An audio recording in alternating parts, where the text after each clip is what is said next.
ആരും ഒന്നും പറഞ്ഞില്ല, ആരും ഒന്നും അഡ്രസ്സ് ചെയ്തില്ലെന്ന്. നിങ്ങളൊക്കെ വിചാരിക്കുന്നത് പോലെ ഇൻഫ്ലുവൻസേഴ്സിനും സോഷ്യൽ മീഡിയ ക്രിയേറ്റേഴ്സിനും സിനിമാ നടന്മാരുടെയും മാത്രമല്ല, വീട്ടിലിരിക്കുന്ന നമ്മുടെയൊക്കെ അച്ഛന്റെയും അമ്മയുടെയും വരെ അനിയത്തിയുടെയും വരെ ഫോട്ടോയും ഇതുമെല്ലാം ടെലഗ്രാമിൽ കിടന്ന് ഓടുന്നുണ്ടെന്നുള്ള സത്യം ഇനിയെങ്കിലും മനസ്സിലാക്കണം. ഇദ്ദേഹത്തിന് വീഡിയോ ഉണ്ടല്ലേ, സമൂഹത്തിന് വേണ്ടിയിട്ടുള്ള ഒരു വീഡിയോ ആണ്.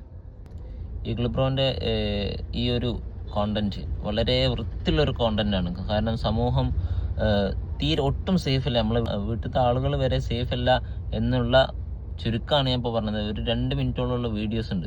പക്ഷെ അതിനടിയിൽ ആ കമന്റ് സെക്ഷനിൽ വളരെ അതും കൂടെ താങ്ങി പിടിച്ചുകൊണ്ട് കുറേ ആളുകൾ കമന്റ് ഇട്ടിട്ടുണ്ട്. നിങ്ങൾ റീച്ചിന് വേണ്ടിയിട്ടാണ് ഇങ്ങനത്തെ വീഡിയോ ചെയ്യുന്നത്. ആ കമന്റ് ഇട്ട് താങ്ങി നിർത്തുന്നവരോട് നിങ്ങൾക്ക് പറയാനുള്ളത്, നമ്മുടെ സമൂഹത്തിന് വേണ്ടിയിട്ടാണ് മൂപ്പർ സംസാരിക്കുന്നത്.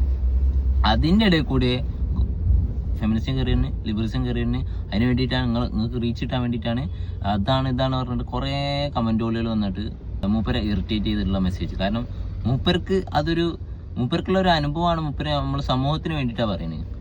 ആ അവസ്ഥ നമുക്ക് വരാതെക്കട്ടെ.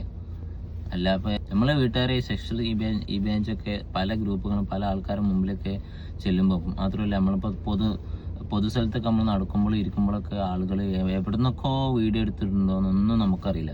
അപ്പോൾ ഒറ്റ മാർഗ്ഗമുള്ളൂ, ഒന്നെങ്കിൽ ദുബായത്തെ പോലെ നിയമം ഇവിടെ കൊണ്ടുവരിക, അല്ലെങ്കിൽ ദൈവത്തോട് പ്രാർത്ഥിക്കുക.